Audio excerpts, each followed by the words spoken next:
Damon spoke coldly to the doctor across the table. Because of our relationship with this hospital, we came here first. To say that I'm disappointed is an understatement. When we return home, my dear wife and I will reconsider our future donations. That... Dr. Jones felt that her soul might leave her body. Please reconsider, Mr. Blake.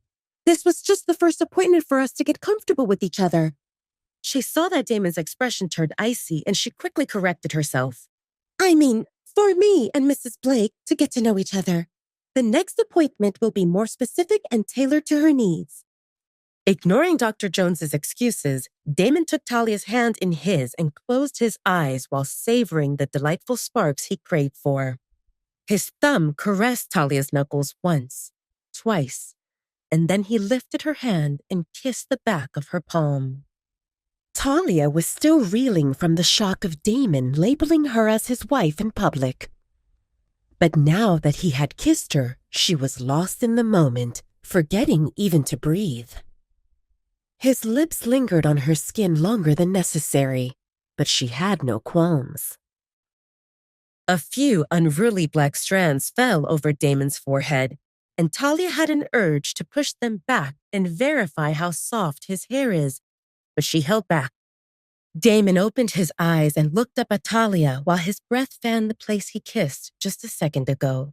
The invisible sparks still danced on Damon's lips. He wanted to kiss her again. For Talia, all of this was unexpected, yet she couldn't look away from his icy blue eyes. She noticed the slight furrow of his brows as he stared at her. Was something bothering him? She wondered. She had no clue he was struggling to suppress the urge to kiss her on her lips. Dr. Jones was saying something, but neither Damon nor Talia heard her as they were lost in their own world of mixed signals and complex emotions. After an unknown measure of time, Damon pulled himself out of the depths of Talia's honeyed eyes, and he turned to the doctor without letting go of Talia's hand. Dr. Jones, there will be no next appointment. We will be in touch with your director. Damon's voice was distant, like he was the king addressing someone way below him. Damon stood up, and Talia followed without the need for him to pull her up. Talia walked next to Damon, and she stared at his hand that held hers. When did their fingers interlace? His hold was solid and warm, and even though it didn't hurt, she was aware that she wouldn't be able to pull her hand out unless he allows it. Damon is way above her, and unless she lets go, the only outcome is heartbreak. Damon is the alpha of the largest pack in North America, and she is nobody. However, after Damon gave a lesson to Dr. Jones, Talia didn't mind holding his hand just for a bit longer. Just for a bit. His hand holding hers came with a dose of security, and she acknowledged that this Damon makes her feel safe. Like anything is possible. Mr. Blake! Mr. Blake! A breathy male voice was heard when Damon and Talia stepped out from the automatic double door on the main floor. It was Mr. Mendez, the man who welcomed them in the wellness center. When he caught up with Damon and Talia, Mr. Mendez patted his chest and took a few deep breaths to stabilize his breath, and then he spoke quickly. Mr. Blake, I'm not sure what happened, but Dr. Jones said that she apologizes for her indiscretion. She didn't mean to offend you. Mr. Mendez, you shouldn't be talking to me. Dr. Jones offended my wife. Mr. Mendez's eyes flashed in surprise and Talia's knees shook. She couldn't believe that Alpha Damon addressed her as his wife again.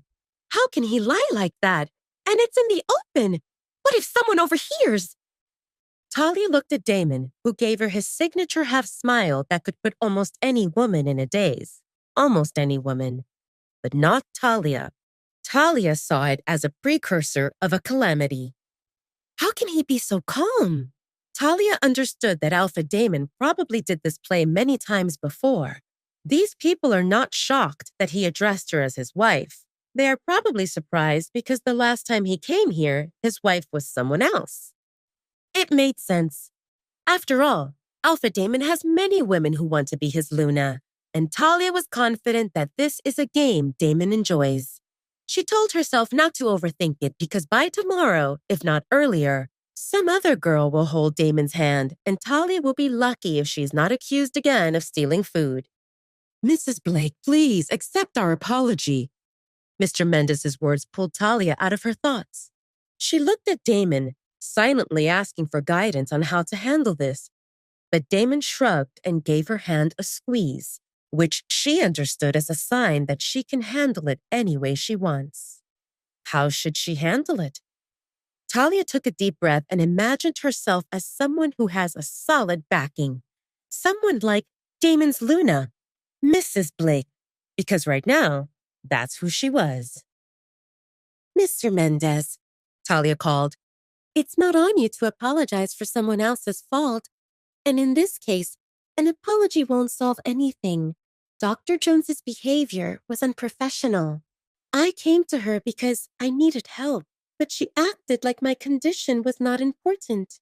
I wonder if I'm an isolated case, or if other patients have similar experiences. I hope that you can conduct an investigation and take measures as needed. Show us that you will be unbiased and put your patients first. Our donations are for the benefit of patients and not for the staff to act haughtily. Damon forgot how to breathe while feeling the royal aura around Talia. If he was not holding her hand, he would think that he imagined it. Or maybe he did imagine it because Talia was like a queen with an ancient alpha bloodline that could suppress everyone, him included. But the air around her was not oppressive. It was strong and gentle at the same time, the one that makes others want to please her. Mr. Mendez pulled a white handkerchief from his pocket and dabbed beads of sweat that formed on his forehead. He looked at Talia apologetically and bowed a little before responding. Yes, Mrs. Blake, we will conduct the investigation and let you know about the outcome. Talia nodded curtly and turned to Damon. Can we leave now? Damon hummed in agreement and led the way toward the car. He was impressed with how Talia handled herself. She didn't raise a fuss based on the identity his wife has, but she pointed out that patients come first.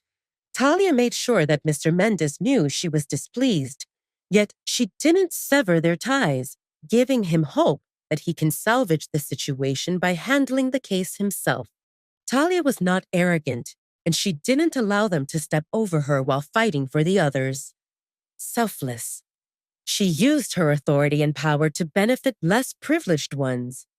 Talia acted like a real Luna, and Damon could feel his wolf's tail wagging in approval.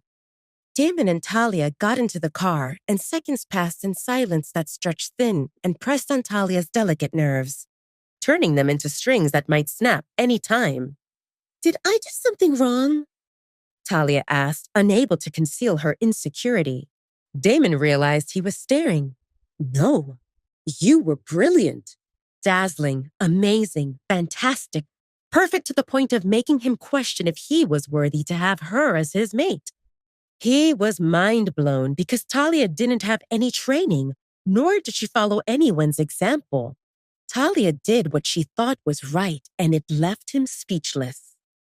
To say that Damon met hundreds of Luna candidates is probably not an exaggeration. Those women flaunted their background, status, power, wealth, appearance, yet not a single one showed care for the little guys. And here was Talia, a seemingly simple girl who used the identity Damon gave her to fight for people she never met. Any pack would be blessed to have Talia as their Luna. And this girl in front of him was his. Talia cleared her throat awkwardly and glanced down. You can let go of my hand now. Mr. Mendez left, and no one else can see us. We don't have to pretend to be married anymore, she said with difficulty. Damon hummed ambiguously. Who said you're my wife only for this hospital visit? Talia's brain stuttered, refusing to process Damon's words. What's that even mean? She opened her mouth to protest, then closed it when she realized she had no idea what to say. Nothing made sense. Damon chuckled and started the car. Without letting go of her hand, he drove out of the parking lot, merging into the traffic of the human town. He didn't want to let go of her hand. Not now, not ever. Wait, that's not the end. You've just had a free taste. Now get the full story on the Pocket FM app, link in description. Check out our next video and playlist, and don't forget to like, share, and subscribe.